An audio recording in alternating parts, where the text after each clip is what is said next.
So this is really a dream come true for me. 41 years after I saw this white Martini Turbo at the London Earls Court Motor Show, I'm actually here with the car in my hometown of Sheffield. I got to drive the car earlier on, and now we'll talk a little bit about it. This is where my love affair with Porsche began. It really started with this car. So for me, it starts right here at the front, the iconic Porsche crest, but then it's the wide arches, the flares, the iconic turbo tail, the red, white and blue Martini stripe that goes all the way down. When I think of Porsche, I think of turbo, and this is the car, the iconic shape that has been in production for the past 44 years. Everything about it is special and unique. It defines what is Porsche. I actually saw the car for the first time last year. The owner, Howard Watts, brought it to a book signing that I was doing in London at the East London Porsche dealership.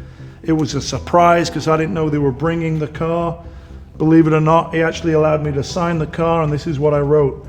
This is the car that started my love affair with Porsche. Let's get out and drive. So 40 years after I first saw the car, I saw it again for the second time. 41 years later, I got to drive it for the first time. So let's take a look inside the car and see what makes it so special.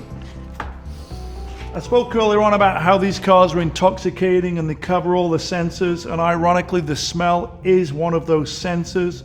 I talk about it all the time. It's the air-cooled oil, water, gasoline, blood, sweat and tears, and that's a scent that really cannot be manufactured. It just develops over time. It's part of what I call character, patina, soul and Porsche passion. And this car has it all. It has everything. The red, white and blue interior, the Dr. Furham seats with the red and blue leather cushions. This one even has a crazy but wacky Blaupunkt radio box right here. I don't really know what this thing does. It kind of took me by surprise a little bit when I first got in because it's pretty close to the steering wheel, but apparently it does operate the original radio.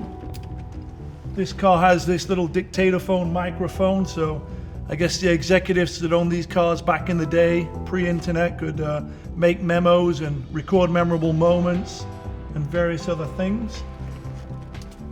It also has the period correct 70s heavy phone. We're all on our phone today, but this little brick is what well-heeled executives would make phone calls back in the day.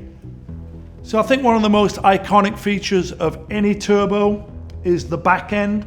This is the motivation, the heart and soul, the 3.3 litre motor with the intercooler housed under this imposing, intoxicating whale-tail spoiler on the rear. So this is the defining element to the turbo car, the wide flared rear arches and the iconic turbo tail. So for me as a kid, not only did I have that poster, I also had the model of the car. And here I am with the original car, the car that started my love affair with Porsche, the white Martini Turbo.